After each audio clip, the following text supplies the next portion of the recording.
Good afternoon, everybody. My name is Donna Feazell, and I'm your host of Donna's Edge television, radio, and podcast talk show. Thank you so much for being with us every day, Monday through Friday, beginning 2 p.m. on the Eastern time zone as I get to ride home with you in the afternoon. You can find us on television on Abundant Television, found on Roku, Apple TV, and Amazon Fire. You can also find us on Charter, channel 182, and that's Charter Communications Spectrum. You can also find us as a podcast on the newscasters.com and on the radio, WZLA, they're the biggest country station located in South Carolina. We're proud to be part of that team too. Continue sending email. I love hearing from you.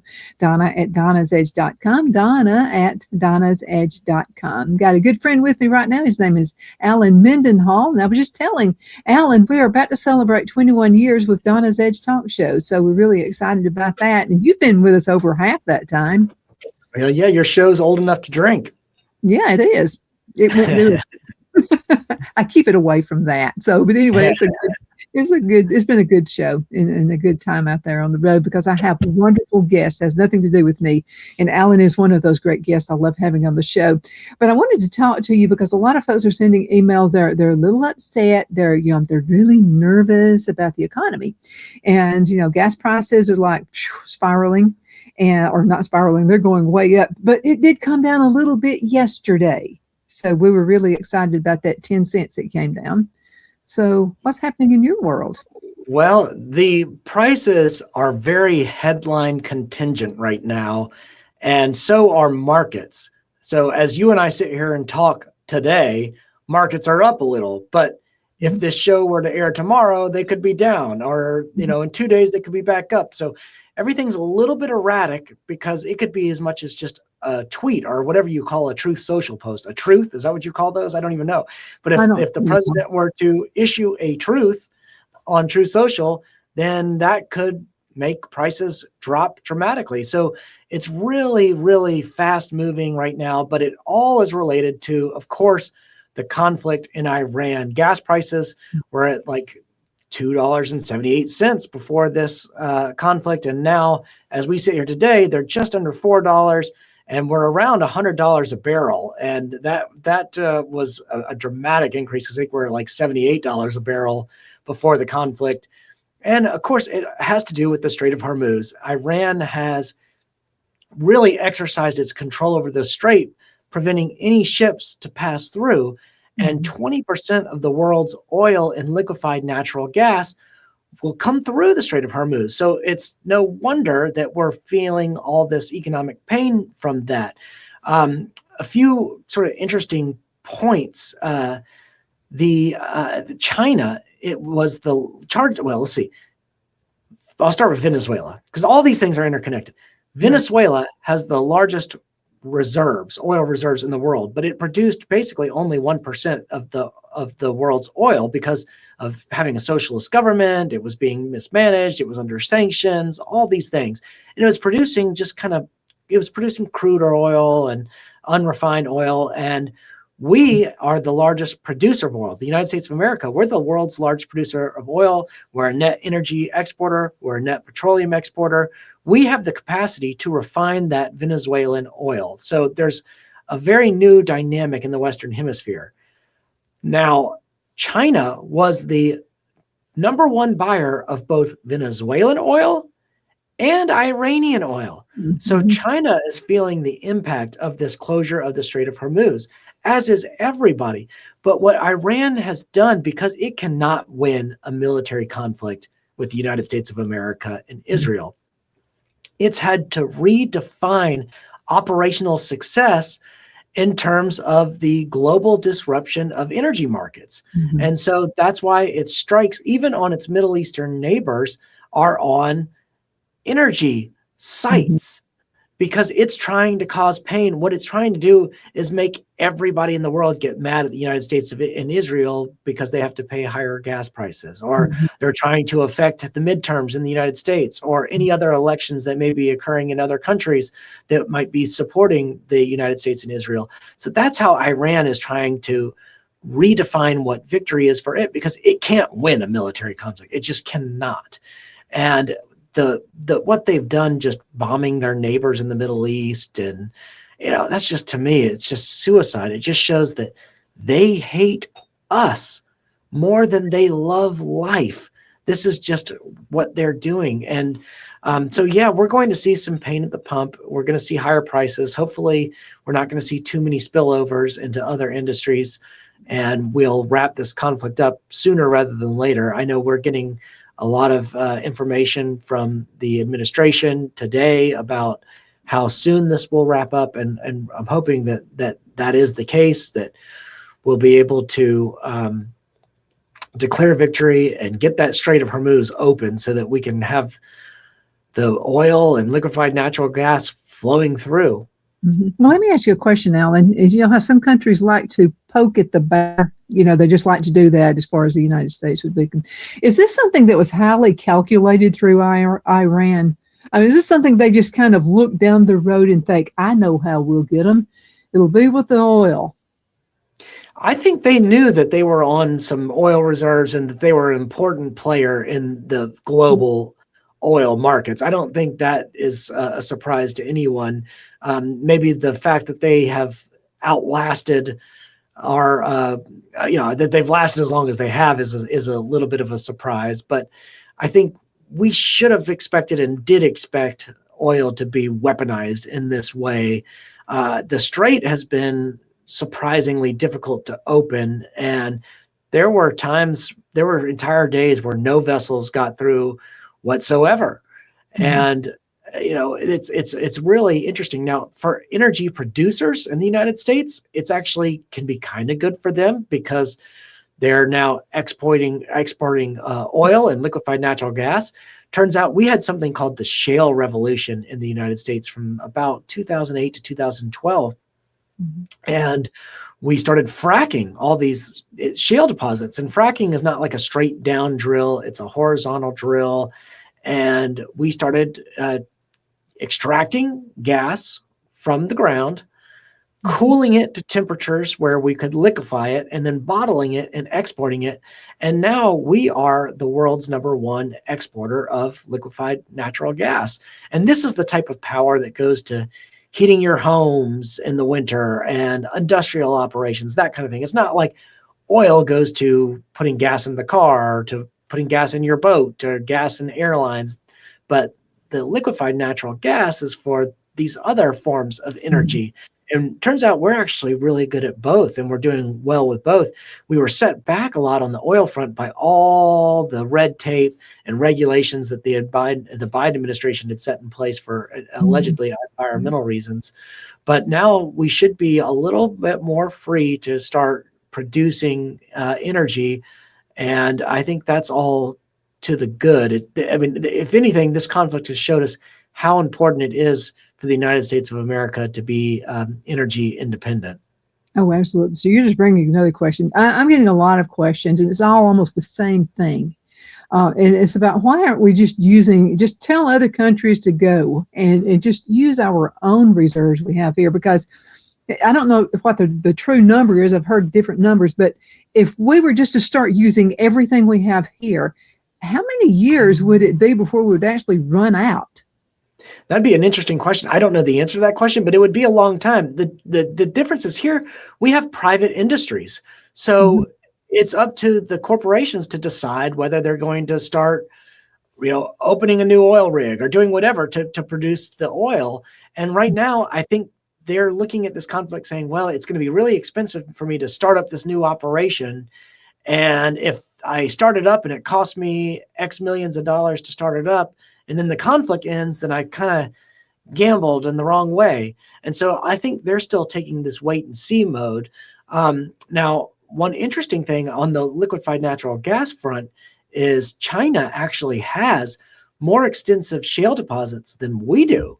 And in theory, it should be able to produce more liquefied natural gas than we do. But that's only in theory, because the shale deposits it has are on arid ground in remote locations that are very hard to get to, very expensive to frack. And so they can't produce liquefied natural gas the way we do, even though they have these vast shale deposits. And that's not something they can just change, because this is what, I don't know, millions of years of sedimentary history at play. You can't just change that. You just can't change your terrain and the land. It turns out we've got a terrain and a land that are really good for producing liquefied natural gas. So we have a big advantage there. China's at a big disadvantage. China's at a big disadvantage on this oil side of things too. On Europe, Germany had decided it was going to get off nuclear power. And then in 2022, Russia invaded Ukraine, and Germany had become dependent on Russia for liquefied natural gas, which again is this stuff that heats your homes, that heats your buildings. And Germany went into a very cold winter and had a very, very tough year because it had gotten rid of nuclear power and had become reliant on Russia's LNG. But we benefited from Germany's decision, which was self-destructive, because then Germany turned to Norway and it turned to the United States to supply this energy that Germany could no longer supply. But it was a lesson that we could learn from somebody else's mistake. So we didn't have to make the mistake. We could learn from Germany's mistake. Oh, this is what happens when you basically become dependent on other countries for your energy, is if there's some type of global crisis or any sort of unexpected activity that it could be just a natural disaster, then you're stuck in a really bad place. And so back to your question, we have a lot of resources here in the United States. And if it came to it, we could start producing more. But because we're private, we have all these private companies. That's why, they're just sort of waiting for responses. It's unlike the other thing that's good about the private. That's why we had such an LNG revolution. That's why we had the shale revolution. We had companies that were nimble and could move really quickly and innovate. Whereas in China, again, they've got these state-owned giants that are just lumbering, and they haven't been able to get to the shale because they're just not quick moving the way our industry is. Absolutely. We have to go into a commercial break. We'll be right back in just a few minutes. Everybody hang in there. Twin City Used Car Sales has been serving drivers in the Northeast Alabama area for years with a quality selection of late model used cars, SUVs, and pickup trucks. On top of our extensive selection and competitive prices, we offer professional auto financing services for used car buyers of all credit levels. Whether you've just begun your search or you're ready to secure your next vehicle, at Twin City Used Car Sales, you will drive away with the vehicle of your dreams.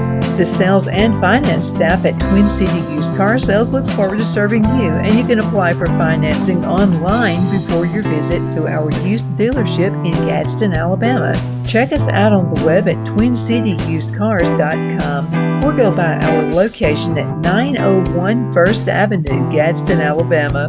We sincerely look forward to serving you.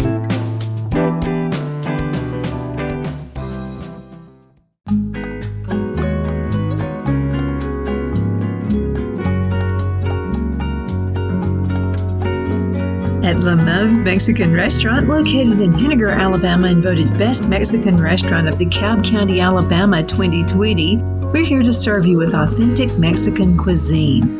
Order easily online by going to lamonsmex.com or call 256-657-3999 to place your order. We're open Sunday through Thursday 11 a.m. to 9 p.m. and Friday and Saturday 11 a.m. to 10 p.m. Whether you're celebrating a cozy date night for two or a celebration for a crowd, at Lamone's you'll love our atmosphere and friendly servers. Thank you for dining with Lamone's Mexican Restaurant.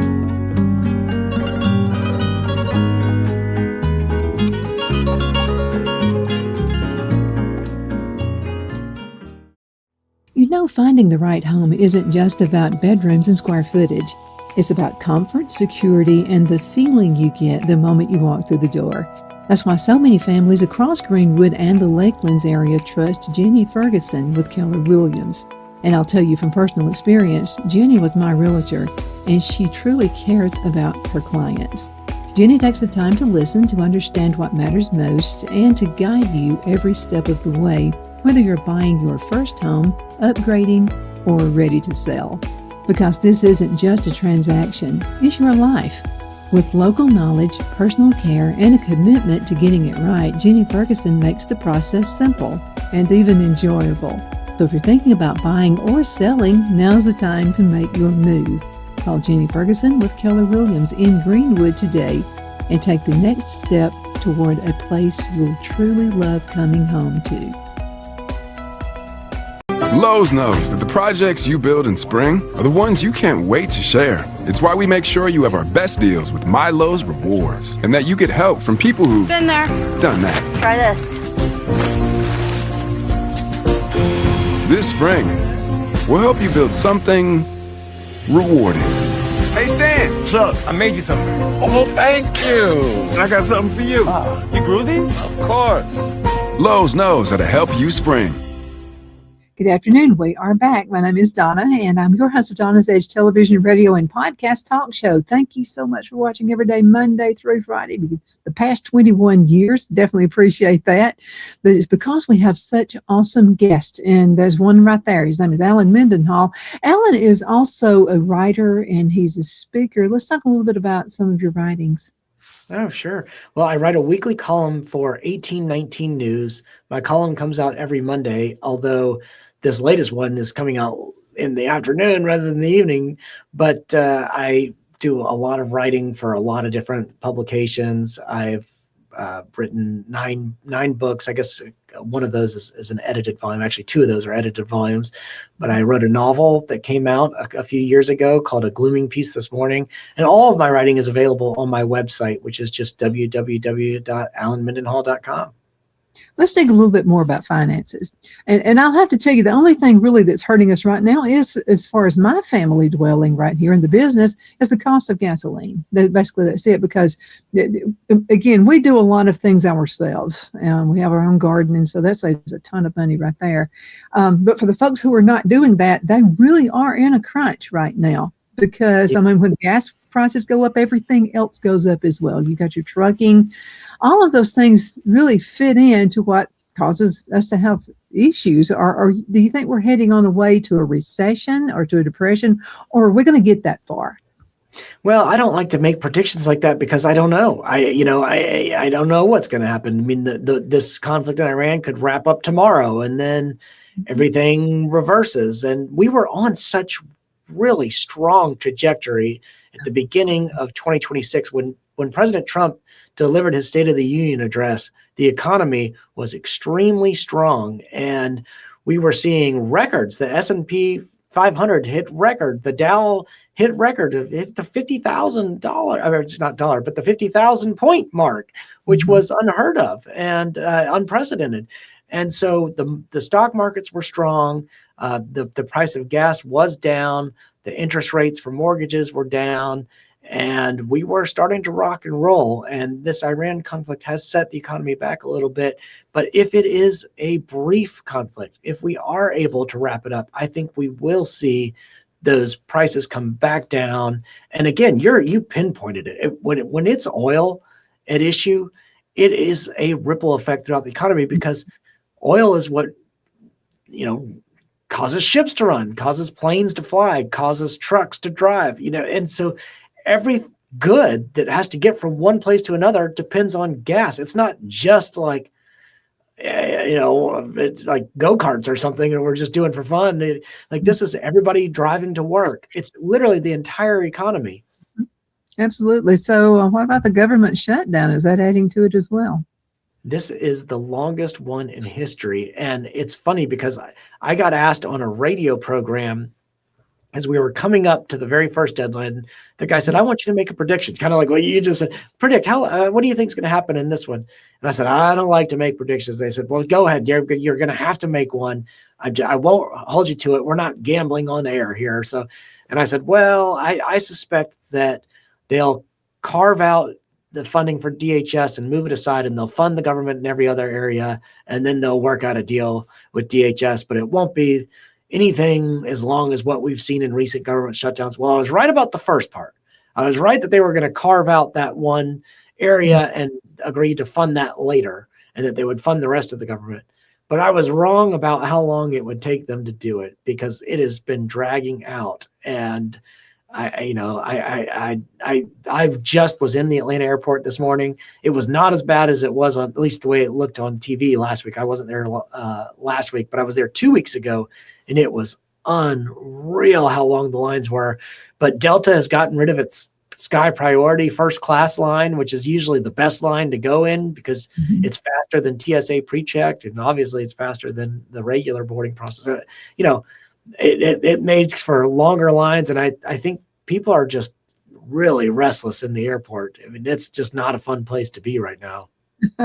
I remember Phil and I we would look for reasons to fly. Now we look for reasons to drive instead. It's just not fun like it used to be. A couple of times I actually got bumped up to first class. And so it was different, but I kept thinking about, if I were at the back of the plane in case of the crash, I'd be better off. That's what they say. But then that plane crash last year where the guy was in the seat, like, I don't remember what the number was, but it was sort of in the front middle. So who knows? Okay, well, let me ask you about the event that happened all over the weekend. And this is the No King protest. Now, as I was here in Abbeville, it was a no big deal. I think they probably got folks out of the nursing home, though, because I saw several people in walkers. And I took pictures. I'll send it to you for proof. And 2 poor people were in wheelchairs. So, and I think there were like 15 people maybe that were there, and they were just waving at everybody. And I waved back, hey, good to see y'all. That's the way it was here. But in some areas, it wasn't quite that peaceful. Yeah, it wasn't. Well, there was an interesting Wall Street Journal op-ed over the weekend, and it wasn't the journal's position. It was an author. It was a psychologist or psychiatrist. I can't remember. And he was making this point that these No King protests serve as sort of therapy sessions, and they're being funded by several extremist organizations. Of course, Soros money is tied into it, but several extremist organizations, communist organizations, Marxist organizations are funding this. So when you see people on television rattle off the phrase, oh, these Marxists, blah, blah, blah, a lot of people get dismissive. They're like, that's just rhetoric. They're just using strong rhetoric. Nope. In fact, we actually have communists and Marxists funding this movement. So, okay, no kings, but what do these people actually prefer? We don't have a king. We don't have a king. I did think it was really funny when the GOP retweeted Tim Walz and had this really effeminate photo of Tim Walz, and it said no queens.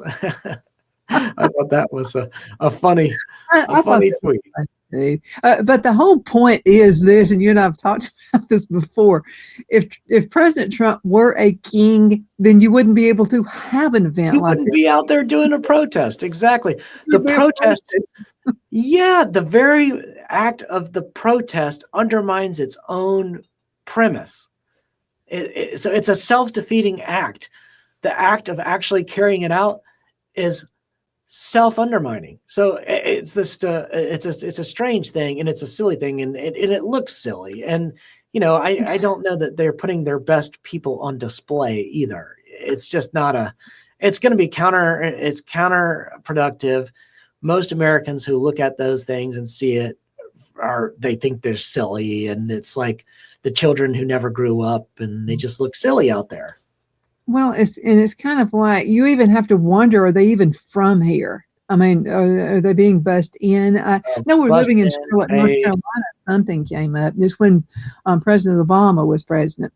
And so it was just a simple thing. I mean, people just disagreed with something. I forgot what it was. But anyway, it was a bunch of nonsense to even have it to begin with. But anyway, one of my friends said her son was there. He was demonstrating.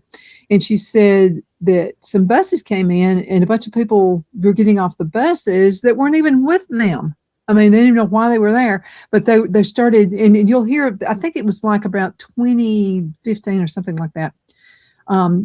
And so people were throwing rocks and bricks and stuff into those beautiful, and it was like a beautiful downtown part of Charlotte, North Carolina. And they were bursting out window lights and stuff like that. And so she told her son, you better get home, or you're going to wind up. He said, but Mom, we're not part of that group. She said, but you will be considered part of that group because you're there with them. And Yeah. so, but the initial folks who got into this group for demonstration had nothing to do with what the other people were doing. And we're Oh, seeing that. And then also, I mean, you'll see like you can tell it's orchestrated because they'll have like the same tints, the same color signs. This time, all the signs were black with white, print on it. It was just, I mean, it doesn't take that much of a brain to figure it out. It's all being orchestrated. They're mailing it to you. It's almost like when I was with GTE, we would have events. Well, of course, we had the same logos, the same tints, the same everything, but it was company wide. So you just have to wonder about that. And it's just so funny. Trump was elected with the popular vote. He won in a landslide. This is democracy. Trump stands for populism. This is the opposite of any form of rule by some small monarchy. And what's hilarious is I heard this story about some Canadians wanting to host a No Kings protest, and they realized, oh, actually, like constitutionally, we're still subject to a king. Oh, shoot, we can't have one of these. I know you have to laugh at it. And sometimes I do. And I look at the things on social media. Of course, you can't believe everything you see on social media anymore. So much garbage that comes out with that. But I'm talking about AI. If they would they need to hire a new director over their AI, when they're sending out fake news because it looks fake. I mean, you can, Phil could do a better job and he doesn't have that position. But I mean, that, and there are just so many things that could be done where it would look a little more real and authentic. It just doesn't look real. Well, what's fascinating to me is how quickly the community notes on Twitter X, will basically refute some position or discredit some video, and it happens so fast. And it makes you realize, wow, like if the lame street media, the legacy media, were really playing this gatekeeping function, they're doing it awfully slowly. Whereas, on Twitter, you get the news immediately, you get this information instantaneously, and it pretty quickly filters out what's correct from incorrect. It pretty quickly, people are able to identify what's AI and what's not. Well, I've got to say this, just right up the road from the event here, probably less than a mile, there was a real event, and it was at a restaurant, and it was motorcycle guys. And so they were actually raising money for autism. And they had it was really huge there. I'm talking motorcycles from all over the place and people were coming by to see them. That's what I call an event, not where you get 12 people from the nursing home to come out. Exactly. Well, that's what I was going to say. These people doing the No Kings protests, they're not the type of people that are tailgating at SEC football games. They're not playing golf. They're not doing these other things, which, normal people do to have this sense of camaraderie and solidarity and have fun, So for them, this is recreation. Like they're actually, this is their form of like a party, and that's just what they rally around. So it's therapeutic in that sense for them. Maybe so. But anyway, It didn't work. I mean, the autism people, I'm pretty sure they raised a lot of money because there were a lot of folks going there. And folks were making fun, taking pictures, saying, I was talking about No Kings, by the way. Yeah, I wasn't talking about, okay, yeah. Yeah, I know. But at the autism event, it was a success. Folks really did come to that. But I think people were just passing by the No Kings thing like, kind of like that. And what I saw repeated here, several folks were in Greenwood and in Greenville and in Anderson. So the question is how many of those people demonstrating were actually from those areas? Because people weren't seeing their neighbors and people they knew there. They were just seeing strangers. Yeah. So that's what it was. Alan, we're going to have to call it a day. Time always flies by. How can folks find your writings, by the way? Well, they can just go to my website, www.alanmendenhall.com. That's easy. All right. Thank you, Alan, for being with me. And thank you guys so much for being with us. Continue sending email. I love them. Donna@donnasedge.com. Donna@donnasedge.com.